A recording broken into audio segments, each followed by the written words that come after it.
Alright, so I'm going to start from the beginning on the Unit 4 notes here, just for the benefit of those of you that may not have been in class every day.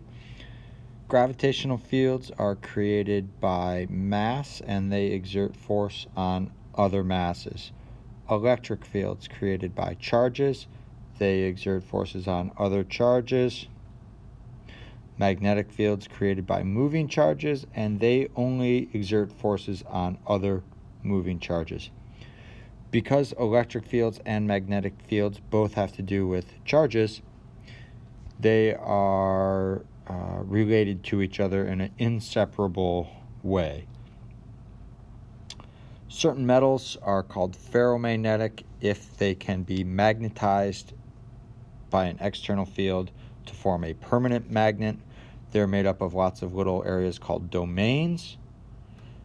In a demagnetized sample, domains are ordered randomly. In a magnetized sample, all the domains point in the same direction, and their individual magnetic fields add up into a large magnetic field.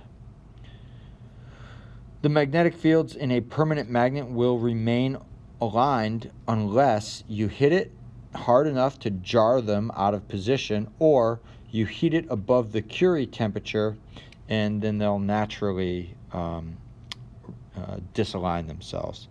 Magnetic field is a vector, so it has both a size and a direction, and the direction for a magnetic field is defined as the direction a magnet will point its north pole.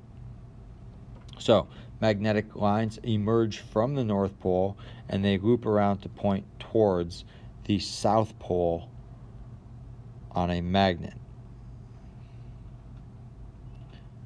The magnetic field is measured in Teslas. That's a B for the symbol there, but for the unit we use a T. So we can see demagnetized domains here randomly. After it's been magnetized, they all point this way. That would be like all pointing up and down in this magnet. Field lines come out of the north, loop around, and go back into the south. Out of the north, loop around, go back into the south. These field lines form closed loops. Around a wire, you have circular field lines. Again, they form closed loops. And if you put a whole bunch of loops in a row, you get magnetic field lines that also form closed loops through here. Magnetic field lines always form closed loops. Okay? Never have we ever seen a magnetic field line that does not circle around and connect back into itself again. They always form closed loops. Whereas electric field lines will start and end on charges. So there's some important differences. Electric field lines have a definite starting and ending point. They begin somewhere, they end somewhere else. Magnetic field lines do not begin at any one spot or end at any one spot. They begin and end within themselves, and they continue in a loop. There is no such thing as a magnetic monopole, which would be something that only has magnetic north or magnetic south. Unlike we have electric monopoles, like you can have an electron. It is only negative, and there's not another positive nearby it. Same thing with a proton, only positive. But with magnets, we always have a north and a south, somewhat near each other. They're always together. You can't separate them. If you try to chop a magnet in half, you get two smaller magnets. Gauss's law for magnetic fields. Surface integral of the magnetic field with the little area vector, that's always going to equal 0. Why? Because these magnetic field lines form closed loops. When we put an enclosed surface somewhere, any field line that goes into it is also going to come back out of it somewhere else. Has to, if they're closed loops.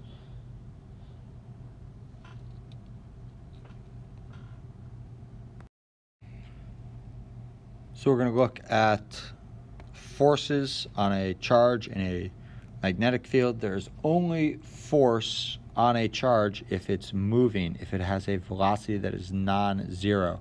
And the way that we find the force is by taking the cross product of the velocity and the magnetic field vectors and then multiplying it by the amount of charge, and we can use the sine function as a shortcut to our vector cross product here. So QVB sine theta, that will tell you the magnitude of the force. It won't tell you the direction.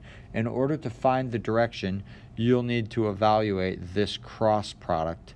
And when you evaluate this cross product using the right hand rule, it will tell you the direction that the force would be on a positive charge.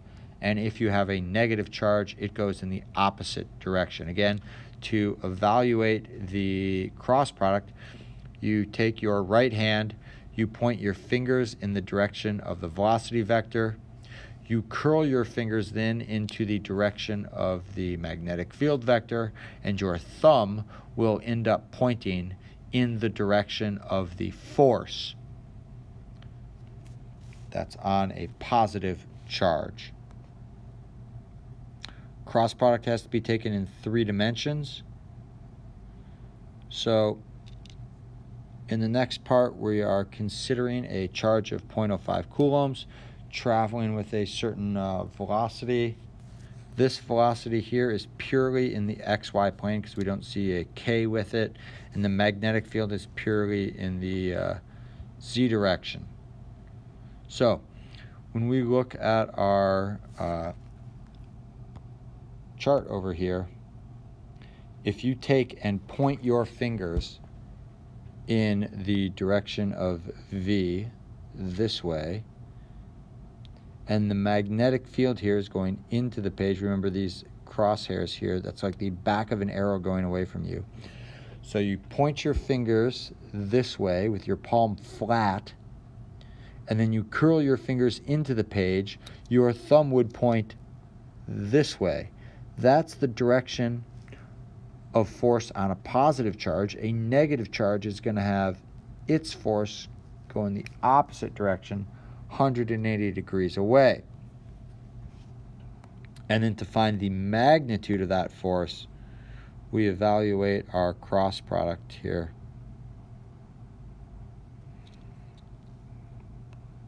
So QV cross B becomes QVB sine theta.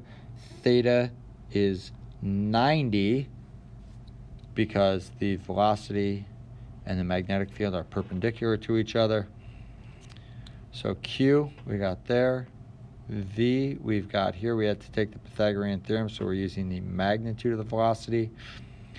B is over here, and sine theta. These negatives happen to cancel out, but it doesn't really matter because QVB sine theta tells us the magnitude of the force. It won't tell you direction. So even if you did get a negative out in front here, all that would mean is that it's the opposite direction of something that would have been positive.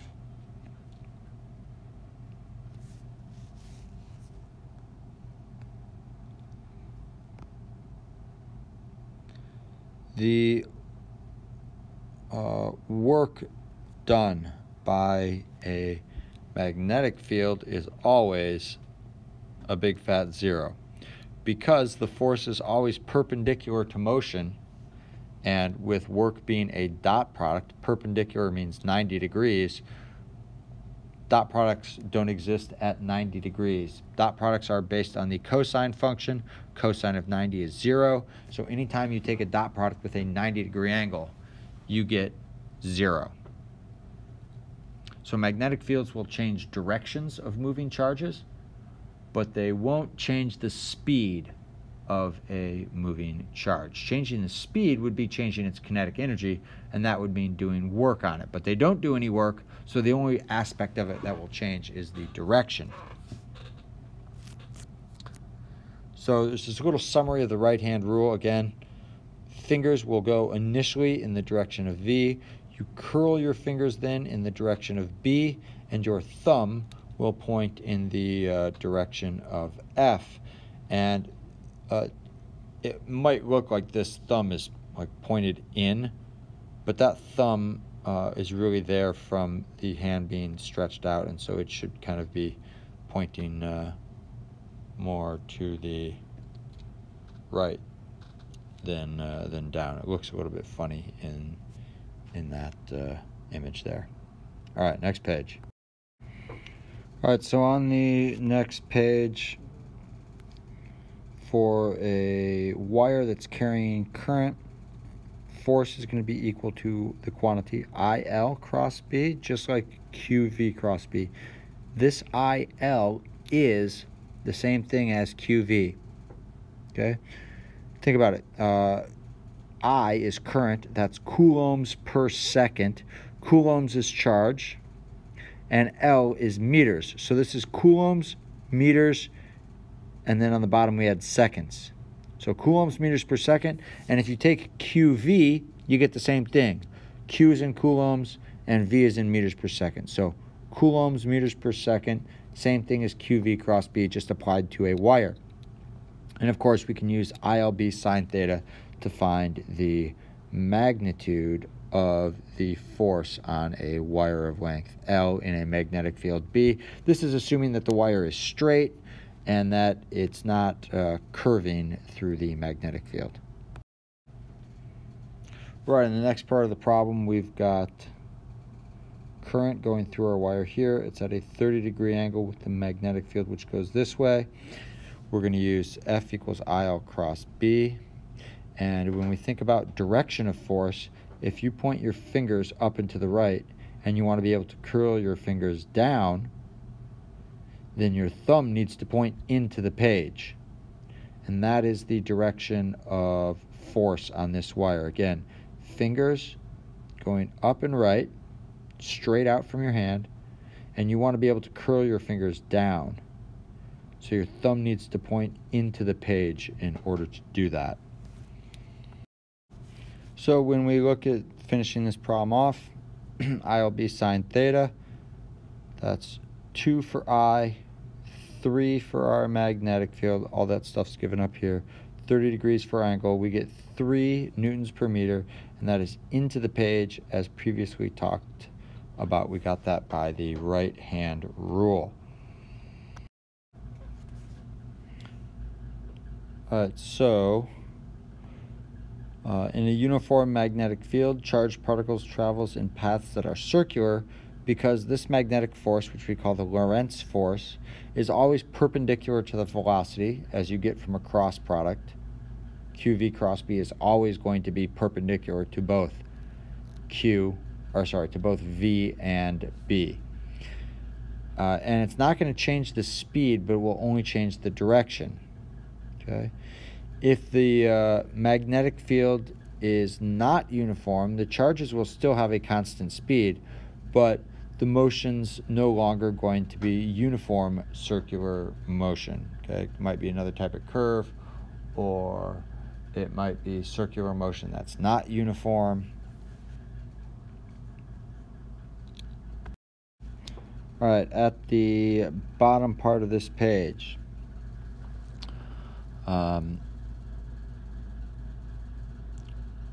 we're looking for an expression for the radius of the circular path.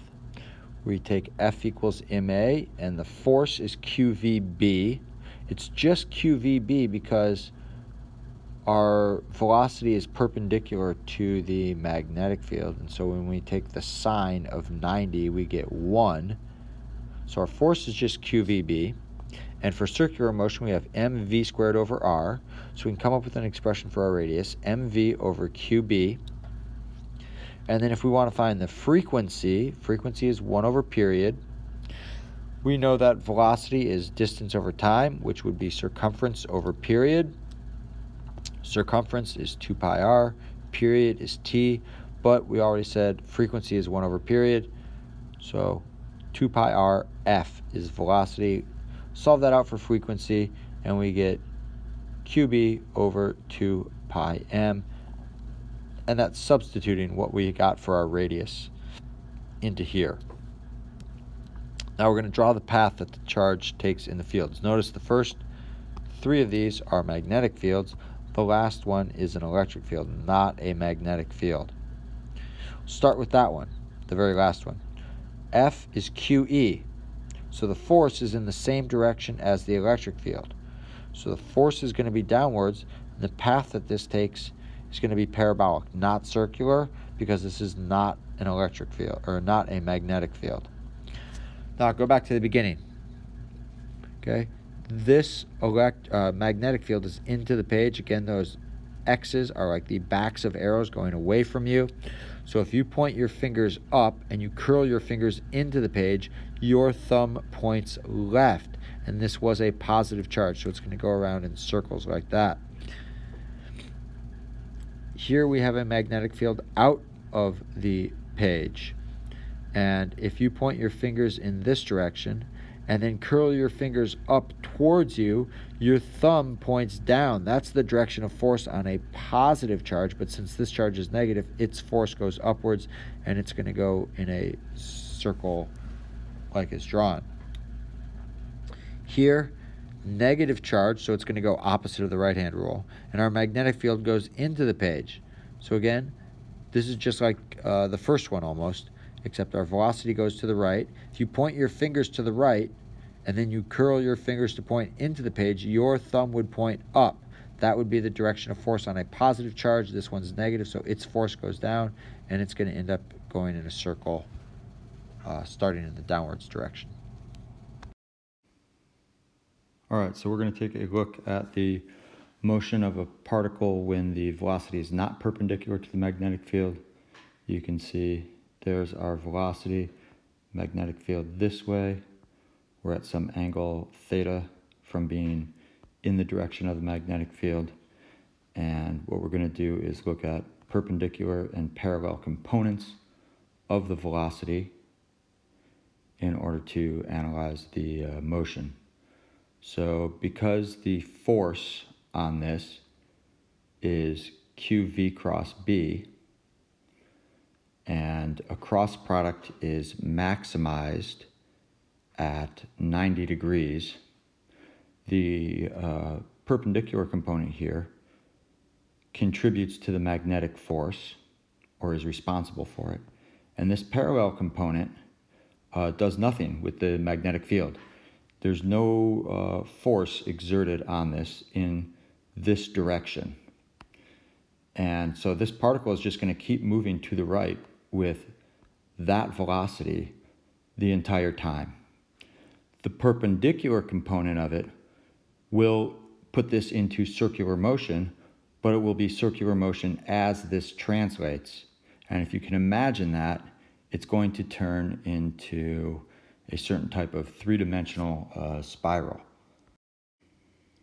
All right, so this just kind of recaps what I just said. We look at components.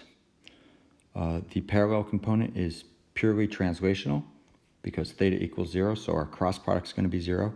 The perpendicular component will make this into circular motion, which will be up and down and in and out of the plane perpendicular to the paper. And we can go about finding the radius and the frequency just by using v sine theta for our velocity. And we will also draw kind of the final path that this takes, and it's going to be a helix. So as you can see, I tried to draw a helix in over here, maybe not all that well. You can see it bears some resemblance to DNA, but this is a single helix. DNA is a double helix. So pause this if you need anything more. I'm going to scroll the page down. Okay, so we're going to look at a device called a velocity selector. This is two parallel metal plates that have an electric field and a magnetic field at perpendicular angles, and only a charged particle with a particular velocity will make it through undeflected, go straight through. The only thing that matters here is the velocity of the particle.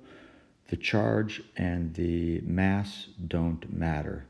So we want this to go straight through, and we're going to have counteracting electric and magnetic forces. If the particle is going too fast or too slow, it will get deflected up or it will get deflected down, because then the magnetic force will be weaker or stronger, depending on the velocity. So we need to figure out which direction the magnetic field will point to make this happen. And since it's a positive charge, it goes in the direction of the electric field. So this charge, when it enters, is going to experience an upwards force from the electric field. And I noted that down here, right? Force equals QE, so they're in the same direction.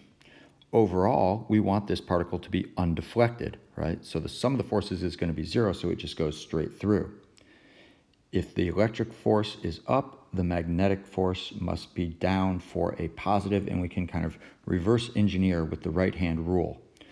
So we need to put our fingers in the direction of V and curl our fingers in the direction of B, which we don't know, and we want our thumb to point down at the end of that. So with your right hand, if you put your right hand palm up on top of V, on top of this particle, and you point your fingers to the right. You might need to twist your page to do this, but the back of your palm is on V. Your fingers are pointing toward the right, and then if you curl your fingers straight up out of the page, your thumb points down, and that would be the direction of the magnetic force, which we need to counter the electric force. So for this positive particle, we need our electric field, or our magnetic field, sorry. We need the magnetic field to point out of the page at a 90-degree angle to the electric field, which points straight up. So let's draw in that magnetic field now. So I drew in the magnetic field, and I just made a note there that it is out of the page. We're going to go look at the particulars of this example now. Okay, so we got two questions to answer down here. First, how fast must the particle move if it's going to be undeflected? And then second, if it was going too fast, which path would it travel? Would it be deflected up? Would it be deflected down? And if we know one, we'll know what happens when it goes too slow. So first, we know that the sum of the forces is going to be 0 because it's undeflected. Electric force equal to magnetic force. I took the magnitude of the cross product here. The angle is 90 degrees. The electric field is constant. So substitute, rearrange for velocity, plug in the numbers they give you, and we get 200,000 meters per second. And the second question asks us if the particle moved too fast, which way would it be deflected? If it moves too fast, that's going to serve to increase the magnetic force, and the magnetic force pointed down, so it's going to take the lower path. And if it moves too slowly, then the electric force is going to be greater, and it will take the upper path. Okay, so here we're going to look at a device called a mass spectrometer. This is a device that you can use to measure a mass of a charged particle, and it involves a sample that's generated somehow. Sometimes they're evaporated. There's other ways of generating them too. But that particle shoots out of this box through a little hole.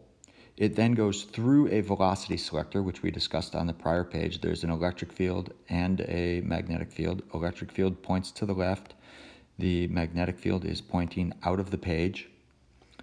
And after going through the velocity selector, which will take away any particles that have a different velocity, so we'll basically know the velocity when it comes out of here, it enters a region where there is only a magnetic field.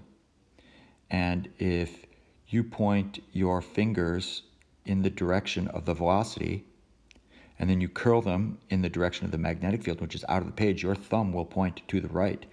And that's going to point towards the center of circular motion. So this goes around, it hits the wall over here. We have a photographic detector, so we know where it hits the wall, and then we can compute the radius. We know the radius. We know how much charge this has because we can compute it with the known electric field. Okay, so they give us some particulars here, although there's no hard numbers. We are told that we have a singly ionized particle, meaning it has a charge of plus E, that's plus 1.6 times 10 to the negative 19th coulombs. And then they give us some stuff that we have to answer in terms of. From the prior page, we can find the velocity, and then what's the radius of the circle that it takes, F equals ma. M is going to, or A is going to be v squared over r for circular motion. The force is the magnitude of the magnetic force. The angle here is 90, and we solve for r, and then we can substitute in for the velocity from above. And so here's our expression for the radius that it's going to take. Then over on the right, we're asked a series of questions about what happens when we start changing things. So if the mass of the particle increases, we see that the radius here is proportional to the mass, so radius is going to double. If the particle is doubly ionized, that means that Q gets bigger. In this case, Q was E, so we would have 2E, so that means the radius is going to get cut in half because they're inversely proportional. And if the velocity selector has to be doubled, that's the voltage. If the voltage of the velocity selector has to be doubled for the particle to pass through, we see that R is directly proportional to that, and so the radius is going to double as well. All right, so we get to look at a super famous historical moment here, the J.J. Thomson charge to mass ratio. And later on, Milken determined the charge of an electron with his oil drop experiment, which we've already learned about. This happened first, and we were able to determine the charge to mass ratio. So this takes place in a vacuum. You have a filament here which heats up and it gives off electrons. Those electrons then get accelerated up an electric field, and they enter a region with only a magnetic field, and they have a certain velocity there, and then they curve, and we can measure the radius of curvature. So the first thing, if we wanted to find the charge to mass ratio with these numbers, we want to find the velocity that it enters the magnetic field with, because that'll determine the magnetic force. So we know acceleration is force over mass. We know that the force is an electric force, and that's velocity or voltage times distance, because we have a constant electric field here. And unfortunately, we can't use acceleration to figure out our velocity there, because we don't know the distance that it goes. In a real lab, you could be able to measure that, but in this problem, it's not given, so we have to do something else. And if kinematics or Newtonian methods don't work, try energy or momentum or something else. So energy, the initial equals the final. Initial is QV, final is 1/2 mv squared. Solve that out for the final velocity, 2q voltage over mass, square root of that. That's the velocity that enters the velocity selector with. Then the next step is to relate the velocity and the magnetic force. So we know that the magnetic force is QVB, mass times acceleration is mv squared over r, and so we get this expression here, which relates the magnetic field with the velocity. We're basically going to end up combining this system of equations, and when we do our substitution there, we put 1 and 2 together, we simplify, and then we're going to square both sides and solve for q over m. And when we plug in our numbers at the very end, we get 1.75 times 10 to the 11th coulombs per kilogram. In the next few examples, we're going to look at variations of this that involve electric fields, magnetic fields that change maybe in direction. Sometimes they're present, sometimes they're not. So follow along here closely and make sure you're reading the text as well. Okay, so in this next example, we have an electric field that is pointed down in this region, which was previously just a magnetic field. This is going to allow this electron to pass straight through. We know electric force is equal to magnetic force, and we can solve for the strength of the electric field. And then just plug in, and we get 35,000 volts per meter. Now we have another variation. We are going to remove the magnetic field, and we only have our downwards facing electric field. So they tell us the length of the plates, 0.35 meters, and we want to know what's the distance here that the ray is deflected by the time it gets out of these plates. So first thing we'll do is find the upwards acceleration that it has in this region due to the electric field, and it is going to go against the electric field. So we plug in what we know and we get our acceleration, and this uses Q over M from above, right? Just like this one used Q over M. We're going to continue to use that charge to mass ratio that we found in the first problem.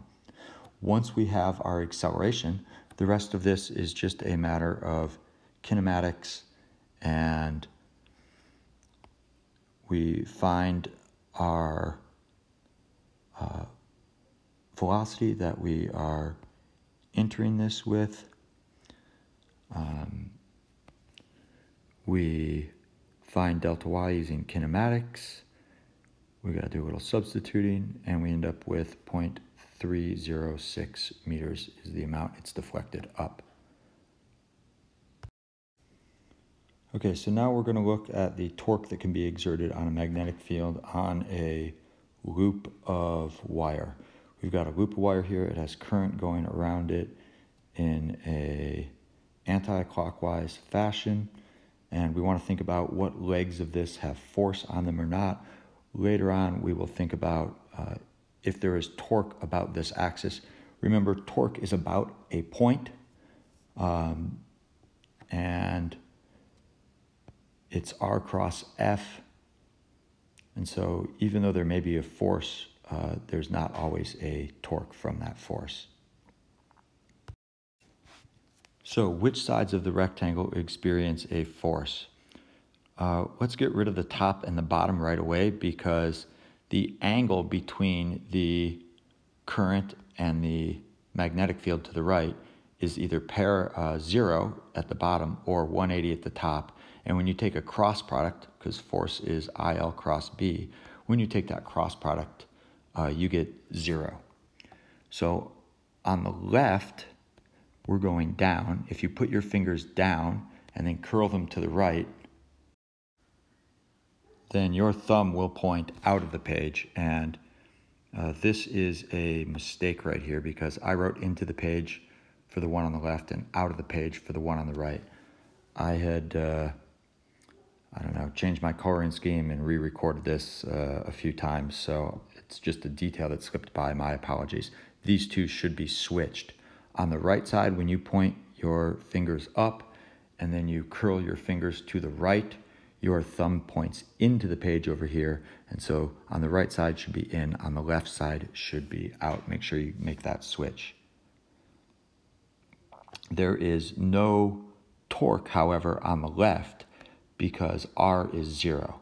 On the right side, the torque is R cross F, and R is the distance from the axis to the source of the force that's causing the rotation. So in this case, R value for the right side is going to be the width, W. So now we're going to take what we know about torque. We simplify that. Remember, R was W. F is the force on the wire from the magnetic field, and sine of 90, that's going to be 1. The force from the magnetic field was IL cross B. The length is this length of wire, which is H, so IHB, sine of 90, and we combine these two equations to get the torque equals WIHB, but if we think W and H, that's the base and the height, or the width and the height, that is area. So area times current times magnetic field will give you the total torque on this loop rotating about this axis. Let's see what happens when we move this axis over some. Okay, so we moved our wire over some. It's now here. That's our axis of rotation. So we're going to have a distance to this one, which causes a torque, a distance to this one, which causes a torque. Again, the top and the bottom cause no torque. This force on the left is out of the page. You'll see I drew that correctly. This one is into the page. And so both the left and the right sides now contribute to the net torque about this new axis. So we already know force is IL cross B and torque is R cross F. For the left side, we get our torque as W2, which is the little distance here, times IHB. On the right side, we get the torque as W1 IHB. And if you think about it, W2 and H is the area of this rectangle. W1 and H is the area of this rectangle. Put those together, you have the area of the entire rectangle. And we can see that over here when we factor out W1 and W2 make W. And so again, we get IAB. So it turns out that no matter where we put this axis, anywhere in here, you're always going to have the same amount of torque from the magnetic field. And that's just what we state down here. The torque is IA cross B, where A is the area vector. Again, that's normal to the surface of the loop. That's a sine value, and that's the angle between the area vector and the magnetic field. The area vector is perpendicular to the surface. And so we want that to be 90, which really means we want the surface of our loop to be in the plane of the magnetic field to create maximum torque. And when this rotates up and it's vertical and the plane of our area is perpendicular to the magnetic field, then there's no torque. And when the plane of this is perpendicular, the area vector is going to be parallel. All right, so the last thing we're going to look at quickly is the Hall effect. This is how magnetic field sensors work. If you had like a handheld multimeter or a vernier probe that measured a magnetic field, this is the principle that it would work on. You have a wire with a cross-sectional area here. I call it a wire even though they've drawn it flat. And you put this in the presence of a magnetic field. That is a magnetic field you want to measure, like the magnetic field of the Earth. So we're looking now at this same diagram from above. So you see the magnetic field poking up here, and now the magnetic field is poking up at us. If you had positives that were moving, they would experience a force this way, and this side of the wire would become a higher voltage than this side because you'd have positives congregating on this side due to the magnetic force. But we know that positive charges don't move, and that means that the negative charges, when they move, they get deflected left, and so the left side becomes lower voltage and the right side becomes higher voltage. This was, I believe, actually one of the ways that it was determined that electrons, the negative charges, move within metals. It's because if positives moved, this side would be high and this side would be low. That's something we can measure, and the direction of the magnetic field we can measure as well. But when we see this same sample with our current flowing in the same direction, currents flowing this way and each of them currents flowing down, when we see that the sides reverse polarity, we know it's the negatives that are moving and not the positives. So this has a historical aspect to it, and that's mostly why we're going over it. You won't find very many questions about this on the AP test. I think I recall seeing maybe one in like the last 20-some years. Okay, so we wanted to draw in the electric field that's created by this charge separation, points left, And we know that the charge carriers are negative because if the positive ones moved, this electric field would point in the other direction. And we want to write an expression for the Hall voltage, which is the voltage between the left and the right sides.